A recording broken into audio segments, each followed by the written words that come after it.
ഒരു മുങ്ങിക്കപ്പൽ കരയിൽ കയറിയിരുന്നാൽ എങ്ങനെയിരിക്കും? കണ്ടിട്ടുണ്ടോ കരയിലിരിക്കുന്ന ഒരു സബ്മറൈനെ? ദാ ഇങ്ങനെയിരിക്കും. വിശാഖപട്ടണത്ത് ആർകെ ബീച്ചിലുള്ള ഒരു സബ്മറൈൻ മ്യൂസിയമുണ്ട്. ഇത് ഇന്ത്യയിലെ ആദ്യത്തെ സബ്മറൈൻ മ്യൂസിയമാണ്. INS കുർസുര എന്ന യഥാർത്ഥ അന്തർവാഹിനിക്കുള്ളിലാണ് ഈ മ്യൂസിയം ക്രമീകരിച്ചിരിക്കുന്നത്.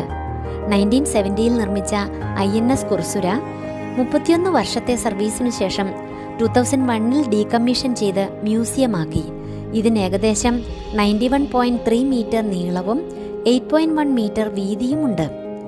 മ്യൂസിയത്തിനുള്ളിൽ അന്തർവാഹിനിയുടെ വിവിധ ഭാഗങ്ങൾ, ആയുധങ്ങൾ, ആശയവിനിമയ സംവിധാനങ്ങൾ, നാവികരുടെ ജീവിത രീതികൾ, താമസ സ്ഥലങ്ങൾ, കിച്ചൺ, ടോയ്ലറ്റ് എന്നിവയോടൊപ്പം ഒരു സബ്മറൈൻ്റെ പ്രവർത്തനത്തെക്കുറിച്ച് മനസ്സിലാക്കാൻ സഹായിക്കുന്ന പാനലുകളും എക്സിബിറ്റ് ചെയ്തിട്ടുണ്ട്.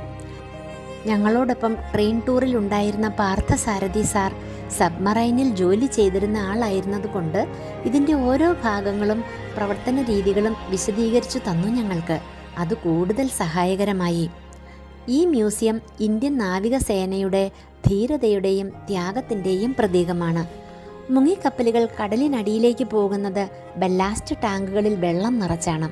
ഈ ടാങ്കുകൾ നിറയുമ്പോൾ ഇതിൻ്റെ ഡെൻസിറ്റിയും വെയ്റ്റും കൂടുകയും അന്തർവാഹിനി മുങ്ങുകയും ചെയ്യുന്നു. ഉയർന്നു വരേണ്ടപ്പോൾ ഈ ടാങ്കുകളിൽ നിന്ന് കംപ്രസ്ഡ് എയർ ഉപയോഗിച്ച് വെള്ളം പുറം തള്ളുന്നു.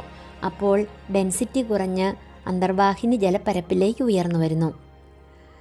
ഒരു സബ്മറൈൻ്റെ പ്രൊപ്പല്ലറുകൾ വലിയ ഫാൻ പോലെയാണ് പ്രവർത്തിക്കുന്നത്. എൻജിൻ പ്രവർത്തിക്കുമ്പോൾ ഈ പ്രൊപ്പല്ലർ കറങ്ങുകയും അതുവഴി സബ്മറൈൻ മുന്നോട്ടും പിന്നോട്ടും സഞ്ചരിക്കുകയും ചെയ്യുന്നു. കടലിനടിയിൽ നിരീക്ഷണം, ഗവേഷണം, യുദ്ധം തുടങ്ങിയ ആവശ്യങ്ങൾക്കായാണ് ഈ സബ്മറൈനുകൾ ഉപയോഗിക്കുന്നത്. സബ്മറൈൻ കണ്ടിട്ടുണ്ടെങ്കിൽ ഒന്ന് കമൻറ്റ് ചെയ്യണേ. താങ്ക്